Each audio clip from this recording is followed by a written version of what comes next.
Well, welcome to our video, our second weekly video, given what's going on in the market. So we think it's appropriate to reach out this way. It's been an exciting week, a bit of a bounce in the market. Powell, the chair of the Federal Reserve, says the virus is going to dictate the timetable.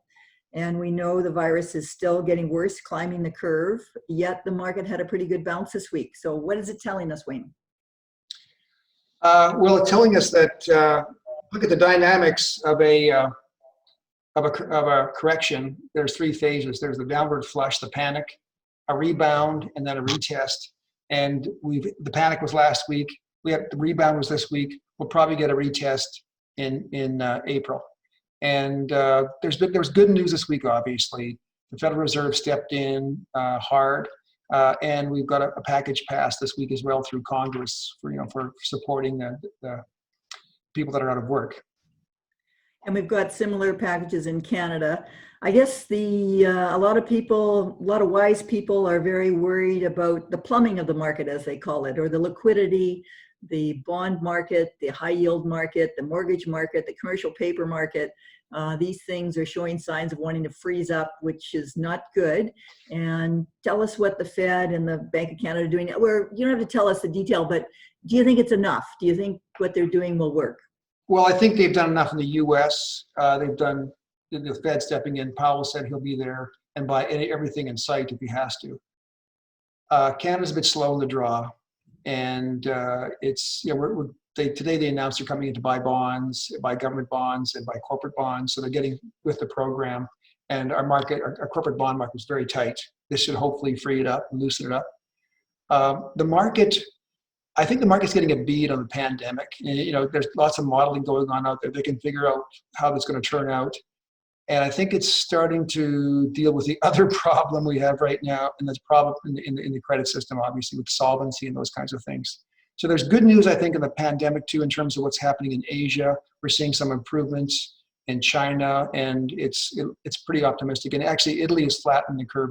They're slowing down. It's Italy been and Iran are both slowing down. Yeah. Those are all good things. But now we have to deal with the mess in the credit system after the fact.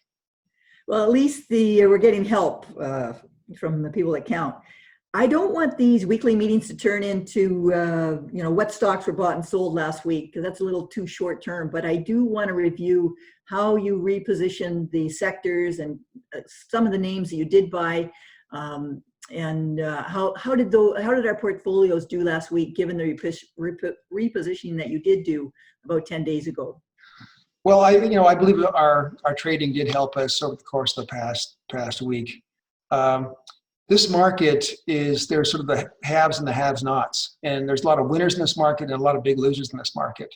And we've been doing on the margin when the virus, the pandemic broke out in China, we started selling energy stocks and financial stocks and downgraded Canada.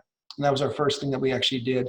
And of course, we moved that money into technology, healthcare, and some consumer staples, companies like Amazon, Walmart, selling oil companies like Parex and Gibson, and some of the insurance companies which were hit hard. Insurance companies don't do well when you have a yield curve that's collapsing right in front of you. So this market, as I mentioned, there's been winners and losers. And one thing about this correction is as they say, the generals haven't been shot yet. There's a big correction in technology, but not as bad as the rest of the market. And it's because they're the winners in this space. And so it's very different from our previous recessions. There's actually companies winning in this environment. And we've been focusing on them in our growth portfolios. When you say winning, you mean relative, right? On a relative basis. Right. They're picking up business. They're actually, there's a big demand for chips now, for example.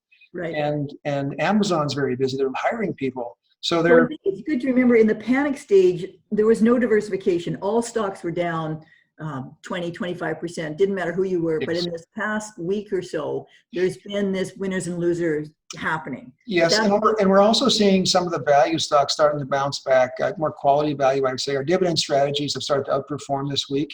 They didn't do well because value got just mauled the course of this whole year with the pandemic. But now we're seeing them come to life the last 3-4 days and outperforming quite dramatically. So it's encouraging to see that our defensive strategies are performing right now, even in some of the up markets. And we talk about our fossil-free accounts, which are a big part of Genus. How have they done through these last couple of weeks?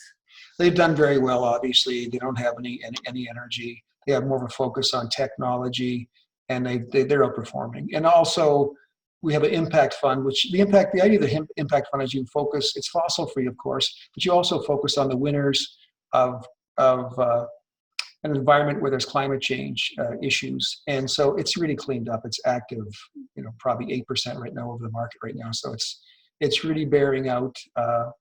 This metal has been tested and it's performing dramatically. So talk about a little bit. So there was a question that came in during the week, which was a great question from a client on Salt Spring Island.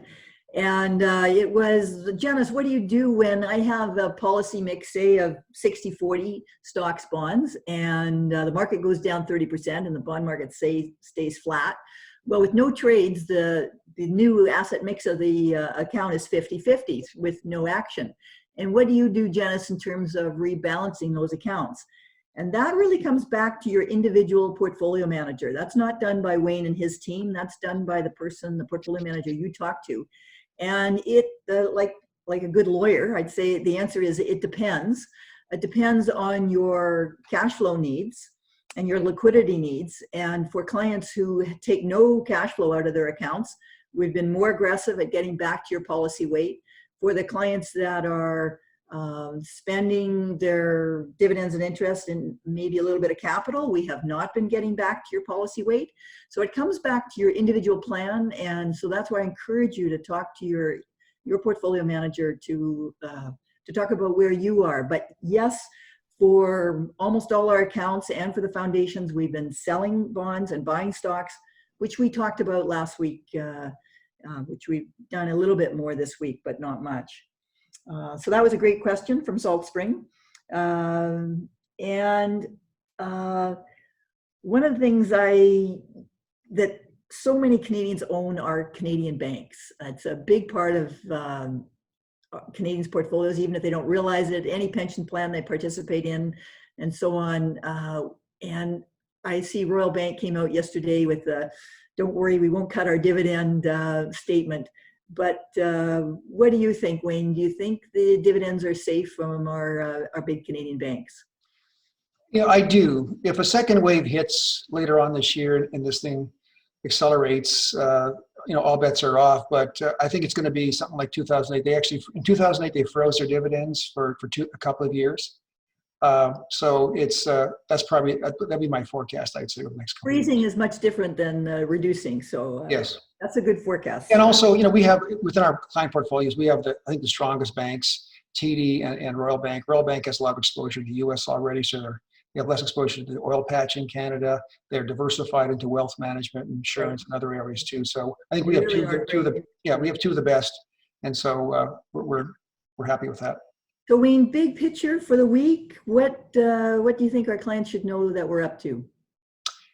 Well, we're leaning forward into this. We're still watching. There's a lot of volatility here. We've had a nice bounce.